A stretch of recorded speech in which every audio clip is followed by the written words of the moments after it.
Segunda-feira é dia de receber Eduardo Vanin, diretor da Agriinvest Commodities e analista do Complexo Soja. Vanin, bom dia, meu amigo, seja bem-vindo. Parece que essa semana está começando mais tranquila para os mercados, é isso ou eu estou enganado?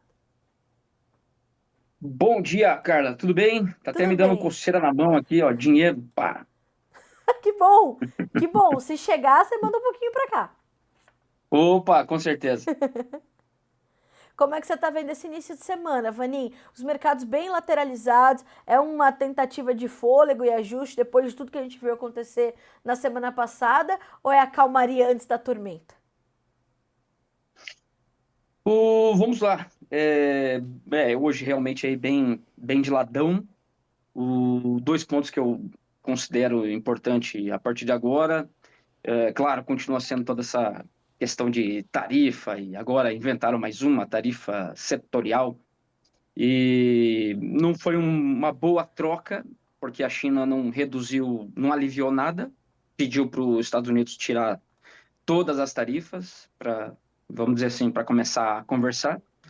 Então, não, nesse ponto não tem evolução. E aí, China continua comprando aqui no Brasil. Na verdade, o contrário, o Brasil continua vendendo bastante. Nosso farmer selling super agressivo, grande. Nesse mês, nós já temos 2 semanas, já dá quase 11 milhões de toneladas de soja, tá bom? E aí vai o primeiro ponto. O primeiro ponto é o câmbio. O que tem ajudado bastante nesse nosso farmer selling é, primeiro, sazonalidade, mês de abril. Conversamos bastante isso na sexta-feira, na live. Sim. Claro, junta isso com o câmbio. E aí o câmbio depende totalmente do macro, como é que vai estar, como é que vai ficar essa situação, crescimento da China, o mercado precificando fuga do dólar, ouro subindo, já falam em ouro a US$ 4.000 a onça, final do ano. Então, veja, o macro está super importante bom, tem sido, mas agora está aumentando. Sim. Vanin, o macro importante, ele vai trazendo uma. Eu não sei se a gente pode chamar de distorção do mercado, mas o mercado vai olhar mais para o macro e menos para os seus fundamentos nesse momento. Isso de fato tá acontecendo, ou o mercado está dividindo a sua energia diante de tantas notícias? Como é que você vê essa, essa, essa divisão, né, do entendimento dos mercados frente ao que está acontecendo e frente a notícias que ele tem que inevitavelmente acompanhar, como a questão, por exemplo, da nova safra dos Estados Unidos, a conclusão da nossa safra por aqui, a comercialização da nossa safra aqui e na Argentina, que foi um dos destaques da sua abertura de mercado hoje? Como é que o equilíbrio entre todas essas informações está acontecendo? Bom, o dólar, como a gente sabe, vamos dizer assim, é uma base para várias coisas. E como está caindo muito lá fora, tá bom? O dólar contra as moedas, vamos dizer, moedas parrudas, moedas de reserva, isso acaba mexendo com todo o fluxo de capital e para onde as coisas vão, commodities, bolsas e tudo mais. Então, realmente, o peso agora está maior para esse ponto. E pode até aumentar se essa questão de China e Estados Unidos não se resolver e, por exemplo, os Estados Unidos começar a ficar sem insumos, como a gente viu lá durante o Covid, eu vejo algo parecido, pensando os Estados Unidos em termos de falta de alguns insumos, alguns bens intermediários.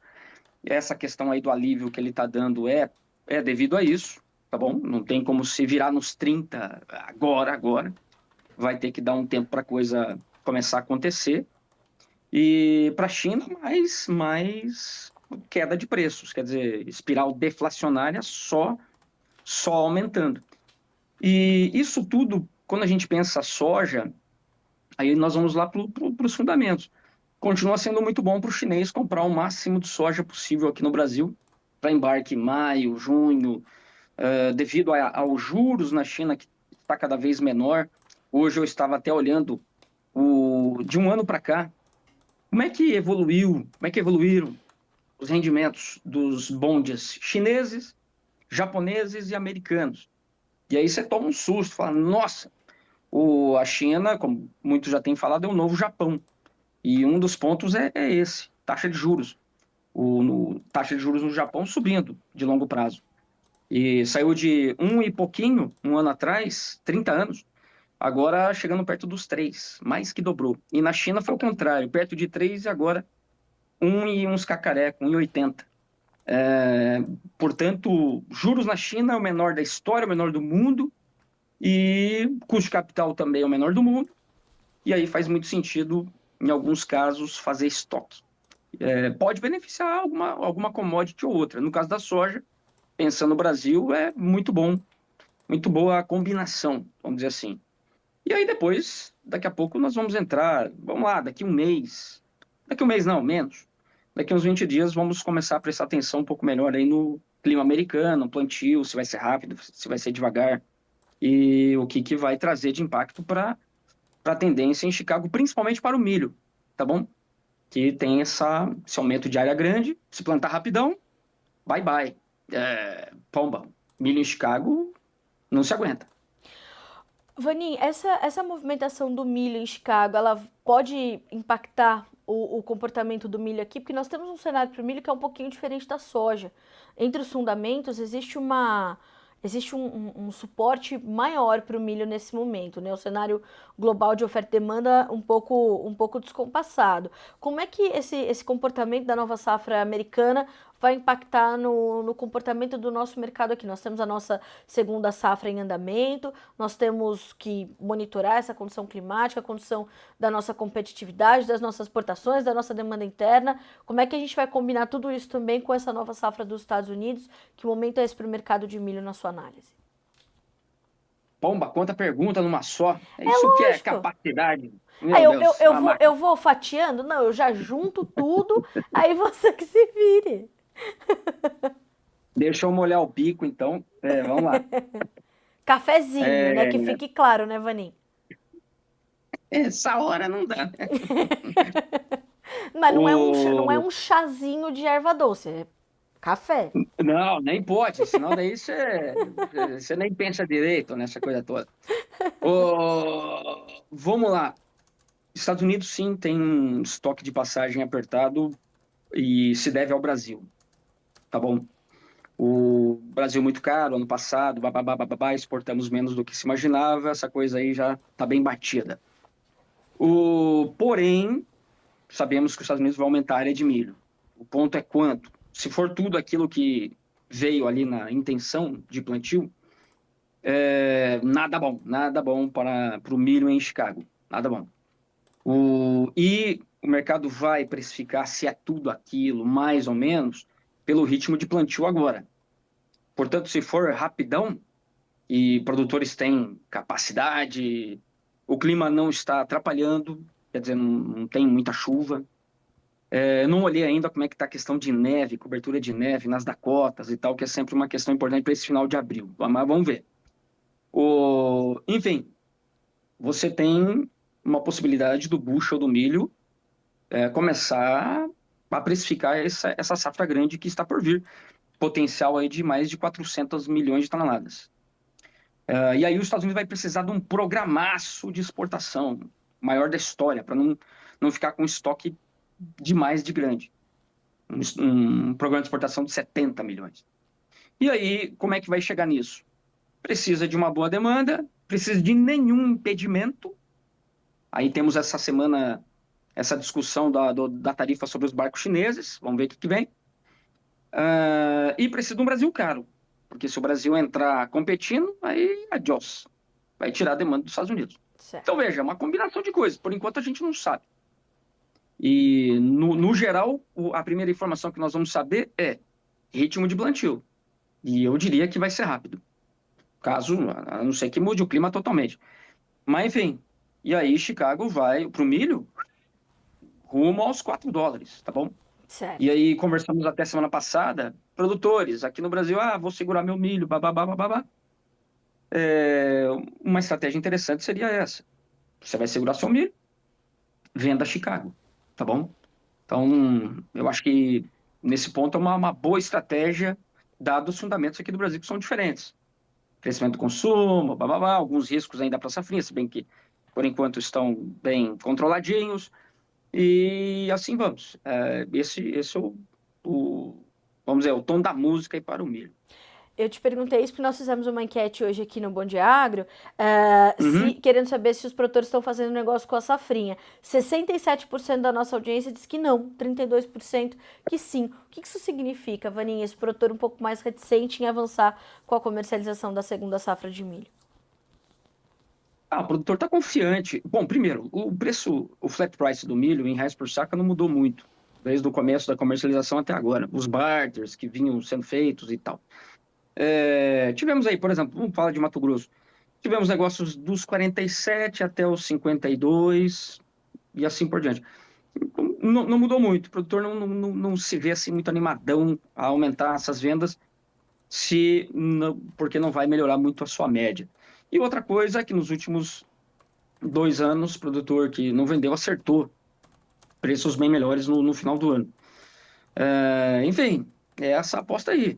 E não vou falar que eles estão errados.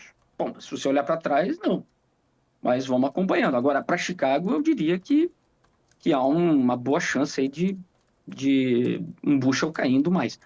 Câmbio aqui pode compensar bem isso aí, além do consumo interno, que está descoberto, precisa se cobrir, tudo mais. Então, veja, é normal. Eu acho que é bem, vamos dizer assim, esperado um farmer selling pequeno. Se a gente olhar o safrinha, está em torno aí de uns 25, 26% comercializado. Só o safrinha. É baixo, tá? É um pouquinho maior que o ano passado, mas o ano passado tinha os seus motivos, mas é menos do que o histórico, que já deveria estar perto dos 33 até 35%. Bom, vamos fazer o seguinte, vamos pegar essa informação, vamos reter e vamos tentar entender como é que vai ser essa semana. Agora, Vanin, queria muito que você comentasse também esses números que foram tão intensos para a nossa comercialização de soja na semana passada. Durante a nossa live que nós fizemos, né, na sexta-feira passada, ali no canal da Greenvest, que inclusive virou notícia aqui para o Notícias Agrícolas, foi a notícia mais acessada da semana, aquele Ó, recorde. espetáculo. Menino, foi a notícia mais acessada da semana. A sua manchete. Quantos? Mais de, Quantas? mais de 10 mil acessos. E foi publicada na sexta. Então, quer dizer, até agora que eu olhei, né? Mas ela continua aqui disponível para a nossa audiência continuar acessando. Então, Legal, teve, super. foi muito legal mesmo. Esse tipo de informação mostra a nossa capacidade de atendimento, como a origem brasileira é uma origem confiável e com frequência, né? Com consistência, né, Vanin? E depois você ainda atualizou esse número falando de 65 barcos. E você pontuou uma situação muito importante. Não foi pulverizado 65 barcos comprados pela China, um pouco dos Estados Unidos, um pouco do Brasil, um pouco da Argentina. Não, foi o Brasil vendendo toda essa soja para os chineses. O que isso quer dizer efetivamente para agora e para o futuro, Vanin? A gente comercializando muita soja nesse momento, como ficam os nossos próximos meses de entrega e de venda? Bom, eu vi agora mais 3 barcos sexta-feira, então já chegamos aí nos 68. Acho que vão passar dos 70, tá bom? Olha só. Enfim, como você falou, em outubro do ano passado, nós tivemos 2 semanas com 51 e 54 barcos. Baita número. Só que ficou assim, quase meio a meio entre Estados Unidos e Brasil. Sendo que o Brasil foi uma parte safra velha e parte safra nova. Então foi bem distribuidão. Agora, quase tudo isso, somente 3 a 4 barcos da Argentina, o resto do Brasil para essa safra agora. É realmente bastante concentrado. Agora, é o chinês que veio aqui, me dá tua soja, que eu vou levar embora e pago o quanto você quiser? Não. É uma combinação perfeita entre o produtor precisando vender para fazer caixa para abril, com um rally do câmbio na hora certa, time certo, e, portanto, tivemos um farmer selling agora nesse mês de quase 11 milhões de toneladas. Parte disso ficou para a indústria nacional, parte disso ficou para o chinês, e assim vamos, tá bom? Se você fizer essa conta do mês, então o chinês, essa semana passada, comprou 70 barcos, bem, tem mais para vender, tá bom? Então nós vamos continuar vendo números bons aí, acho que é durante essa semana. e chinês vai cobrindo o maio, o junho, precisa cobrir bastante ainda o julho e o agosto.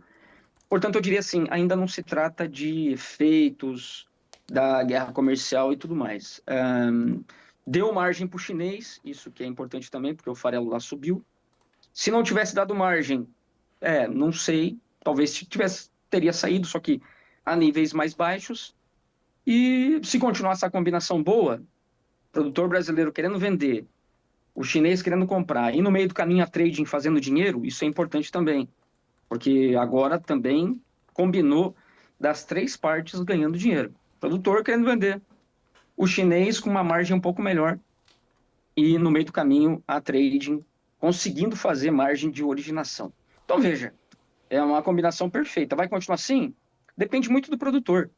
Porque eu sempre falo no nosso MBA e tal, nos treinamentos, o ponto mais importante do mercado de grãos se chama farmer selling. É onde tudo começa.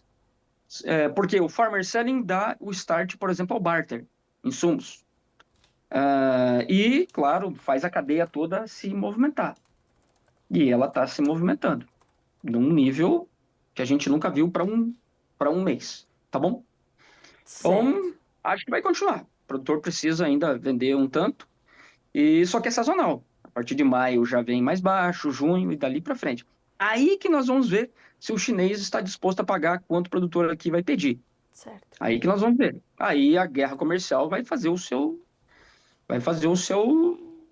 né, vai brilhar aí. Certo. Bom, Vanim, a gente vai acompanhar, vai monitorar. Essa semana vai ser importante para sabermos como é que vai continuar o nosso ritmo de comercialização. Eu te agradeço pela companhia, meu amigo. Juntos vamos continuar trazendo informações importantes, mostrando justamente esses movimentos sem precedentes que o mercado aponta. Então, obrigada mais uma vez por começar a semana conosco. Segunda-feira já estou te esperando de volta aqui no nosso Bom Dia Agro. Obrigada, Vanim.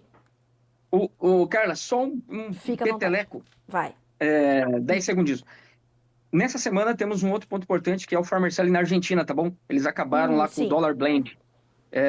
Mas enfim, não temos tempo, mas tem que acompanhar também o Farmer Selling na Argentina, que pode trazer mais farelo e mais óleo para o mercado. Vaninho, faz assim, ó, continua essa informação para mim no WhatsApp, eu já transformo numa notícia já para nossa audiência aqui pelo Notícias Agrícolas e a gente fala sobre isso também aqui na nossa programação, aqui no nosso portal, fechado? Somebody Love, Somebody fechado. love. Obrigada, meu amigo. Boa semana para você, bom trabalho. Tchau, até mais. Até mais.